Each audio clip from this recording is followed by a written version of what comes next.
Hello, ഇന്ന് ഞാൻ വന്നിട്ടുള്ളത് ബ്രേക്ക്ഫാസ്റ്റ് കറി ആയിട്ടാണ് കേട്ടോ. അപ്പോൾ ചെട്ടിനാട് ചിക്കൻ കറിയാണ് നമ്മളിന്ന് തയ്യാറാക്കാനായിട്ട് പോണത്. അതും കുക്കറിലാണ്.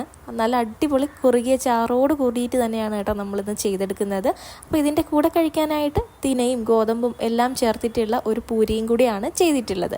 അപ്പോൾ ഇതുണ്ടാക്കാനായിട്ട് ഞാൻ അടുപ്പത്തോട്ടൊരു പാത്രം വെച്ച് ആദ്യം തന്നെ പട്ട, ഗ്രാമ്പൂ, ഏലക്ക, ജീരകം, പെരിഞ്ജീരകം, തക്കോലം, വറ്റൽമുളക്, അതുപോലെ കുറച്ച് തേങ്ങ, അണ്ടിപ്പരിപ്പ് ഇതെല്ലാം ഒന്ന് റോസ്റ്റാക്കി എടുക്കുന്നുണ്ട്. ഈ എടുക്കുന്നതിൻ്റെയൊക്കെ മെഷർമെൻറ്റ് ഡിസ്ക്രിപ്ഷൻ ബോക്സിൽ കൊടുത്തേക്കാം കേട്ടോ. ഇനി ഇത് തണുക്കാനായിട്ട് അങ്ങ് മാറ്റി വയ്ക്കുക. ആ ഒരു ടൈമിൽ അടുപ്പത്തോട്ട് പാത്രം വെച്ച് കുറച്ച് വെളിച്ചെണ്ണ ഒഴിച്ചെടുക്കുക. അതിലേക്ക് ഒരു ബേ ലീവ്സും കൂടി മുറിച്ചിട്ട് കൊടുക്കുക.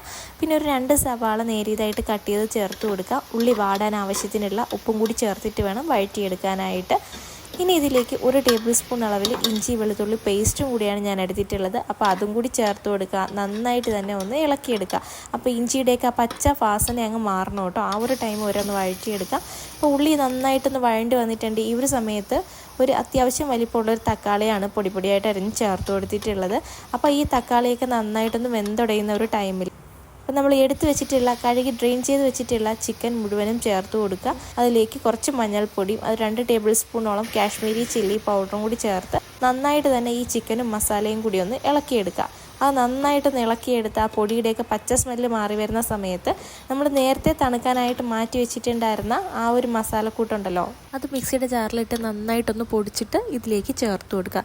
അപ്പോൾ ആ മസാല പൊടിക്കുന്ന സമയത്ത് വെള്ളമൊന്നും ചേർക്കാതെ വേണം റെഡിയാക്കി എടുക്കാനായിട്ട്. അപ്പോൾ ഈ മസാല മുഴുവൻ ഇനി ഈ ചിക്കനിലേക്ക് ചേർത്ത് കൊടുക്കുക. എന്നിട്ട് എല്ലാം കൂടി ഒന്നും കൂടി ഒന്ന് ഇളക്കി യോജിപ്പിക്കുക.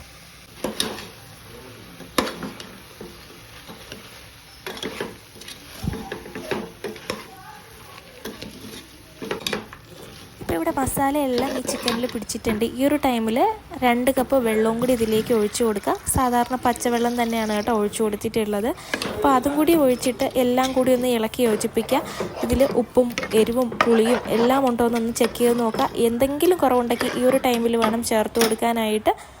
ഇനി ഒരു കൈപ്പിടിയോളം നിറച്ച് ചോപ്പ് ചെയ്തിട്ടുള്ള മല്ലിയിലയും കൂടി ചേർത്ത് കൊടുക്കുക. എന്നിട്ട് കുക്കർ മൂടി വെച്ച് 2 വിസിലിട്ട് കൊടുക്കുമ്പോഴേക്കും നല്ല അടിപൊളിയായിട്ടുള്ള ചെട്ടിനാട് ചിക്കൻ കറി റെഡി ആയിട്ടുണ്ടാവും.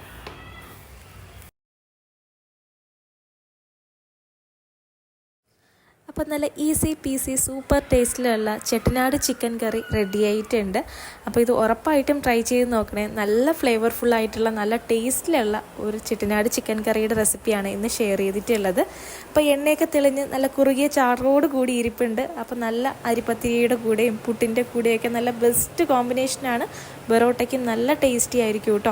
പക്ഷേ ഇന്ന് ഞാനിവിടെ ചെയ്തെടുത്തിട്ടുള്ളത് ഹെൽത്തി ആയിട്ടുള്ളൊരു സാധനമാണ്. തിനയും സൺഫ്ലവർ സീഡ്സും ഗോതമ്പും എല്ലാം കൂടി ചേർത്തിട്ടുള്ള ഒരു പൂരിയാണ് ഇന്ന് ഞാൻ ഇതിൻ്റെ കൂടെ സെർവ് ചെയ്യുന്നത്. അപ്പോൾ നല്ല ടേസ്റ്റി ആയിട്ടുള്ളൊരു കറിയുടെ റെസിപ്പിയാണ്. പെട്ടെന്ന് തയ്യാറാക്കാനും പറ്റും. അപ്പോൾ ഇത് ഉറപ്പായിട്ടും ട്രൈ ചെയ്ത് നോക്കാം. നിങ്ങൾക്ക് എല്ലാവർക്കും ഇഷ്ടമാവും. അപ്പോൾ ഈ ഒരു റെസിപ്പി ഇഷ്ടമായിട്ടുണ്ടെങ്കിൽ സബ്സ്ക്രൈബ് ചെയ്യാതെ കാണുന്നവർ ഒന്ന് സബ്സ്ക്രൈബ് ചെയ്ത് കൂടെയുള്ള ബെല്ലൈക്കണും കൂടി ഒന്ന് പ്രസ് ചെയ്തേക്കണേ.